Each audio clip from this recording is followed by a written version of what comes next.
Obviously, this is MMA Oddsbreaker, ladies and gentlemen. That is Anthony Njokuani. You're getting ready to fight Roger Bowles, right? Coming up here pretty soon? Yes. What? Talk to me a little bit about Roger, because not many people at home that aren't super diehard fans, and we all know the UFC has expanded so quickly. They're missing a lot of the characters that are out there. So explain to us how you see Roger from your standpoint.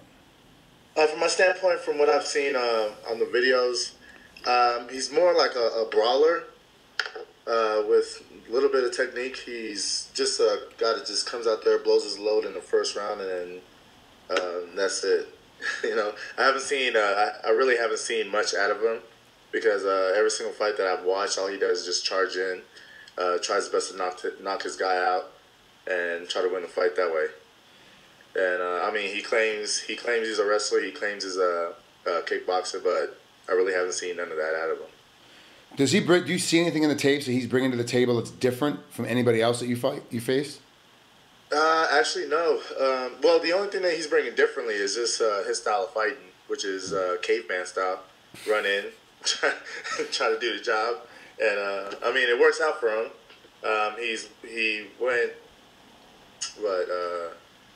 He went undefeated until he fought. I think it was Proud Check or something like that in Strikeforce. Yep. It was like one of his last Strikeforce fights. He went undefeated until he fought him, which was a technical fighter. He fought Roger Bowler in a smart way, didn't fall into his game plan, and picked his shots and did a lot of lateral movements. So that was pretty much what won it for him, and that's what I feel like I'm going to go do in that fight. Now, explain to people at home that aren't familiar with your fighting style. How would you describe your fighting style? I would say mine is Black Kuyu. That's funny. That's funny. I'm more of a Muay Thai guy. I've been doing Muay Thai for like 15 years since I was like 17. Been in Muay Thai game for a very long time. I was trying to get into K1 at first. That didn't work out because it was like extremely tough to get into K1. You have to live overseas in order to like get into it. Yeah. And they really don't allow that many Americans to come into K1. So once that dream failed, I went into MMA and then fell in love with MMA, and I stuck with that. Now, what about One Kick Nick? You're still obviously in the Muay Thai game real carefully, and you're still training with One Kick Nick, correct? Oh yes, correct. I trained with Saxon Janjira first. He was actually the guy that got me into fighting. Trained with him for about 13 years. I'm actually still training with him. I'm off and on with Saxon. Whenever I go back to Dallas, I train with him. But One Kick Nick has been my trainer for like the past 5 years since I first moved to Las Vegas, and his style actually works with the style that I've been taught from Saxon. Okay. And one Nick's classes, watched him work on the pads with a bunch of his students, and I saw like how he moves and everything, and I was like, that's the same type of style that I learned in Dallas. So then that's when I went over to Nick and forgot everybody else. Now, why would you move from Dallas to Vegas? And you could have moved anywhere, but why'd you choose Vegas? The reason why I choose Vegas because Vegas, this is fight capital. This is where it's at. If you want to improve in your skills, especially MMA, you have to be out here, and that's what brought me out here. And pretty much nothing was going on in Dallas, so it was like the same tedious thing over and over and over. It was getting so repetitive, and I was getting so tired of it. Pretty much just said, forget Dallas, and moved over to Las Vegas. Now, your brother lives with you. He trains. He also fights. You corner him every time that he fights. Is he going to corner you when you fight? Oh, yeah. This is brotherly love all the time, man. Brothers never... Just like that saying, I'm my brother's keeper, yes I am, and that's how it is with both of us. He watches my back, and I watch his back, and we're always in each other's corner. I always need him, and because without him, I can't focus right in the cage, and pretty much is vice versa, same as him. Do you guys train together still? Oh yes, yeah, we train together. Do you spar?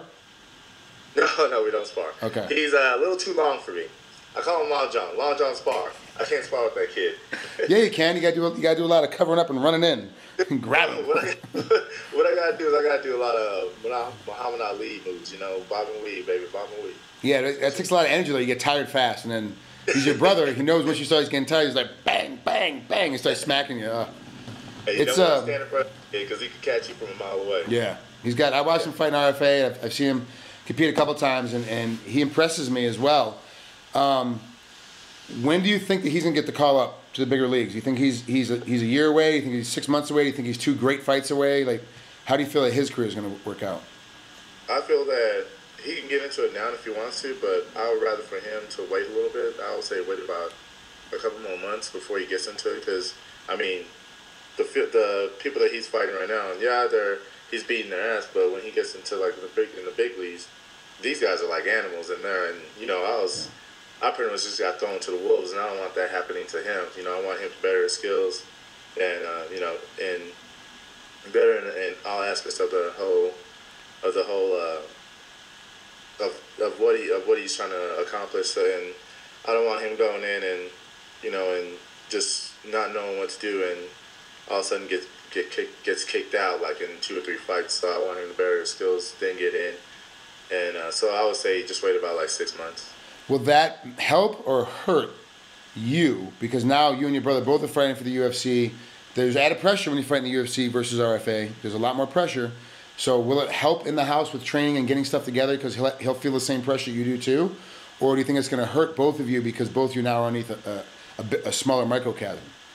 Oh, actually, no, it won't, because him and I have fought under the same umbrella before. We fought for World Combat League together. Mm-hmm. We have fought for a bunch of other local shows in Dallas before, so it'll pretty much be the same. It'll be nothing different. If he fights for UFC, I'll still have the same mindset, same as him. So nothing like that would ever hinder us from becoming the best MMA fighter or take us away from what we're trying to accomplish in the game. You're real nerdy, super clean, always fresh cut, always fresh clothes.